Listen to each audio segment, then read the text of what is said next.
I've been reading this book recently called Breath by James Nestor. It's a very good book, it's very entertaining, and I love the stories. The first big idea in the book is learning how to breathe properly, like our caveman ancestors did, will actually solve all modern disease of today. So, for example, asthma, allergies, arthritis, anxiety, depression, and even ADHD. You can solve all of those just by learning how to breathe properly. And when you learn how to breathe properly, it also enables you the capacity and fitness to actually achieve world records. There have been many athletic people who have applied the advice within this book that actually went on to achieve world records and just break through walls. Figuratively, they did not actually break through walls. Maybe. I don't really know. So that's the first big idea. You can solve basically every modern disease and achieve world records simply by learning how to breathe correctly. Because breathing is the foundation of your being. If you can't breathe properly, then your stomach or your intestines also cannot digest properly. If you cannot breathe properly, your heart also cannot work properly. The function of your body all depends on your breathing. So that's why I say it's the foundation of your being. That's the first big idea. The second big idea is that although correct breathing has been shown to be so effective in solving modern disease, like there are lots and lots of examples and stories of like real people who have tried these methods within this book and have fixed their emphysema, for example. That's a disease. Even though these breathing techniques are very powerful, they're actually not well known. Like, either no one knows that breathing will actually cure your disease, and improper breathing is what leads to these diseases in the first place. Doctors and experts will also just disregard this advice. They just say like, oh yeah, breathing is breathing, it's all the same, in through the nose, in through the mouth, it doesn't matter. But it does. So that's the second idea. For some reason, no one really knows that breathing is the cure for everything health related, and that everyone kind of disregards it as how powerful it is. So there are 3 things that you can do today that I've learned from the book. Like, you can do it today and improve your breathing within like a month from now. Not even just a month. You might even feel like immediate effects. So the first thing is to start nose breathing. Instead of mouth breathing, you have to breathe in through your nose and out through your nose.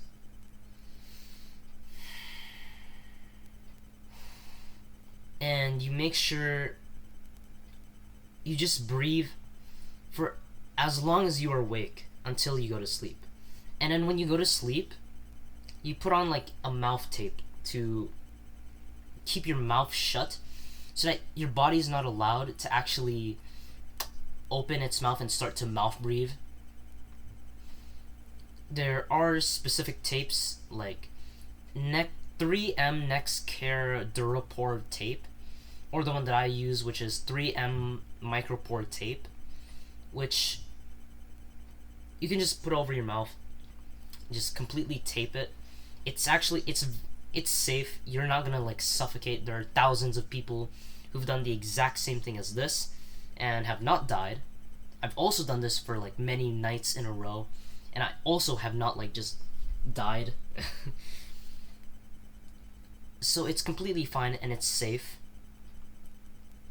and it will boost your health because you get 8 extra hours of just nose breathing, which is very healthy for you. So that's the first thing, nose breathe more. Just nose breathe as long as you're awake, and put mouth tape so that you can nose breathe during the night. It's gonna be uncomfortable at first, but you'll get used to it. And another thing I'll add to the nose breathing point is when you're running or you're exercising, just doing any like physical activity, make sure that you are breathing through your nose instead of your mouth. Like, I remember the days where I used to run and I used to like mouth breathe. I'd be like nowadays I kind of like still do the same, except it's through the nose. Something like that. You like breathe in through your nose and out through your nose. So it's not like it has to be like fully nasal breathing. So in and out through the nose for whenever you do any exercise. So that's the first point. Just nose breathe all the time. And then the second point is to engage your diaphragm more. A typical adult engages about 10% of your maximum diaphragmatic movement, which is like a diaphragm. The diaphragm is like a muscle, I think, that is like right under your lungs. It's above your belly button too, so you can like, if you put your hand above your belly button, you're touching your diaphragm. Whenever you inhale, your diaphragm actually lowers to allow the lungs to take up more space, and this allows you to breathe deeply and breathe more. And whenever you exhale, your lungs shrink and your diaphragm pushes up. A typical adult engages only like 10% of your diaphragm's full range of motion, or full range of movement, right? Your diaphragm can like go up and down very big. However, the typical adult, their diaphragm kind of looks like this when they're breathing.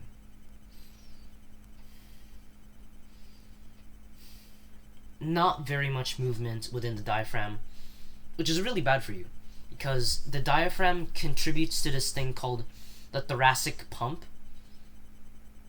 which influences much of the speed and strength of the circulation around your body.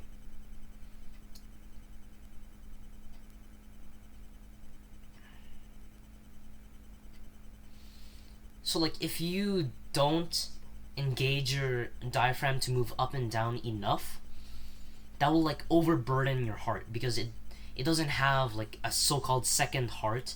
The diaphragm is also called the second heart of the body because it assists in circulation. So not engaging your diaphragm enough makes it so that you have a bunch of circulatory problems.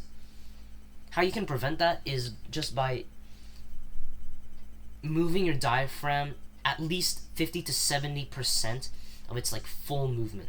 So that will look kind of like this. So like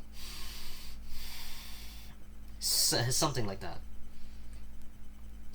And when you engage 50 to 70% of your diaphragm, you're able to get more oxygen, more air into your lungs, which allows you to get even more oxygen from the air into your body. So that's the second thing. Use the diaphragm a lot. And then the third is to chew. So I think everyone already knows this already, but I'm pretty sure it's called mewing. You get like a bunch of like hard bubble gum, you put it in your mouth, and you chew it for hours upon hours in a day. And then what that does is like, it works your masseter muscle, which is like over here and here. And the reason why chewing so much is so good for you is because mouth size determines the amount of how much you can breathe. The smaller your mouth, the less you can breathe because there is less space within the airway. So if you increase your mouth size, you'll also increase your airway size. You'll be able to breathe in more air. It's kind of like, instead of like sipping like a whole pond of water with a straw, you can just like have like a cup and drink out of it that way. It's more efficient to just drink through your mouth rather than your straw. So if you want to breathe better, you can increase the size of your airway, expand your airway. And how you can do that is by chewing harder foods, especially like bubblegum, which is like really easy. You just chew it for hours upon a day, hours upon hours within a day. And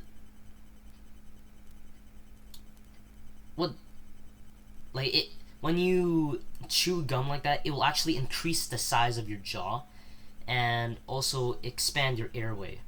This is because there's this bone in your face called like the maxilla bone, which is basically just you can search up like an image of it in Google. When you engage the masseter muscle over and over again, it stimulates stem cell growth within the maxilla bone, which actually increases the bone size. Like, it is actually possible for you to grow bone after the age of 30. There have been actual people in the world that have grown bone after 30. So this still works for you if you're older than 30, of course. So when you engage your masseter muscle more, it will increase the size of your maxilla because it stimulates more stem cell growth, which then turns into bone. And that then expands your airway and allows you to breathe way better. So to summarize, first big idea: proper breathing will fix all diseases, like all disease in the body, and it will help you to achieve world records. And improper breathing will also it's also the cause of like all modern disease.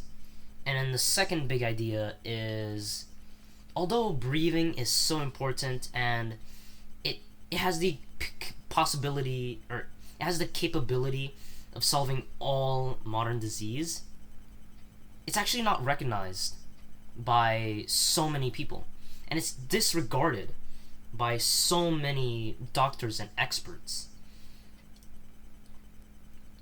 And the first thing you can do in order to get better at breathing is to just nose breathe more, especially during exercise, and have mouth tape. So just nose breathe every second of the day. Second thing you can do to improve your breathing is to just engage 50 to 70% of your maximum diaphragm movement. So instead of just 10% movement, you can do at least 50% movement. So your diaphragm moves more. And then the third thing you can do is to chew bubblegum or harder foods in general, just for hours, so that you can increase the size of your face and also therefore increase the size of your airway, so that more air can pass in and into your lungs.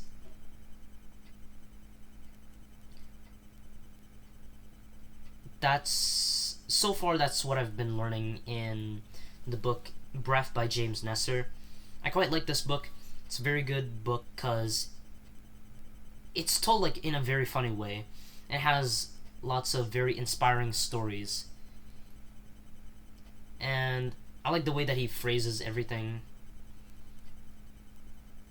And it's also like a very practical book, so it's not just, oh, here's a bunch of science and now like go out there, use that science.